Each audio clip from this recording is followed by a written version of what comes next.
boys and men. You know, I can tell you a sad story. Ngicela ukuphuma kancane. Okay. Mina ngathi mangizalwa out here at the age of 6. My mother passed away right in front of me. Okay. She was stabbed. Yeah, apparently ekuseni around about lesikhathi lesi sifele ekhishini ngidlala nomntana sekhaya, the last born, my little sister. You were 6 years old then? When I was 6, which Okay. was 1984. Okay. Uma ngidlala nosisi wami sibuke lapha ngasekhishini, there was one guy walwa ne-old lady ngibhekile. They were fighting. I watched the whole fight. No, I watched the whole fight.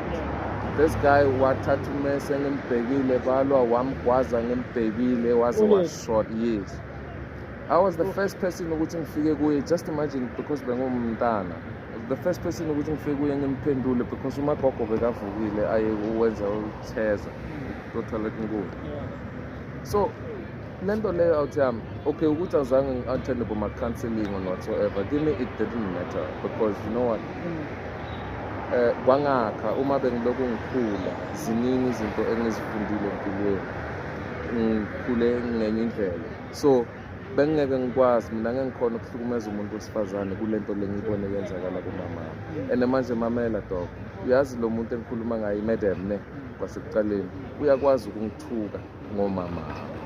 And mind yena iminyaka yakhe iqala after umama msekashonile. Do you know ukuthi uyakwazi ukungithuka angitshela ukuthi umama wakho waze wafa ngendaba yakho, wahluleka wena ukusave umama.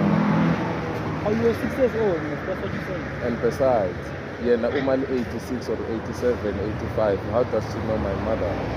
You know, how does she know? Like, izinto ezifana ngalezi. And I was 6 years, yes, as you are saying.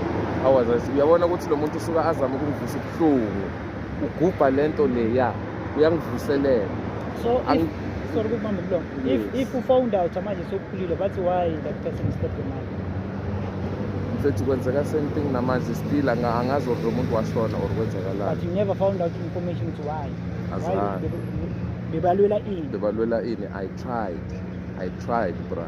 I tried a lot. Mina even namanje surname yami ngisponsor out ama my genuine surname. My genuine surname ngizwe normal mshado. Isibongo sikaBanda sisikapho. Lese ngisponsor, I was once adopted, bro. Yabona ukuthi ngibuye ekudeni ngempilo mina ngike ngahlala nomlungu uthi yeah. Usho ukuthi manje ugcina kwami ukuhlala nale ngamla lena ngagcina well ngaya koSpana. Ugcina kwami kuSpana kwakhe that was 2020. Nakhona ngiherezela le mali ukuthi ngihambe ngiyokhipha ikhadi lami le license. Ngathi uma ngiqeda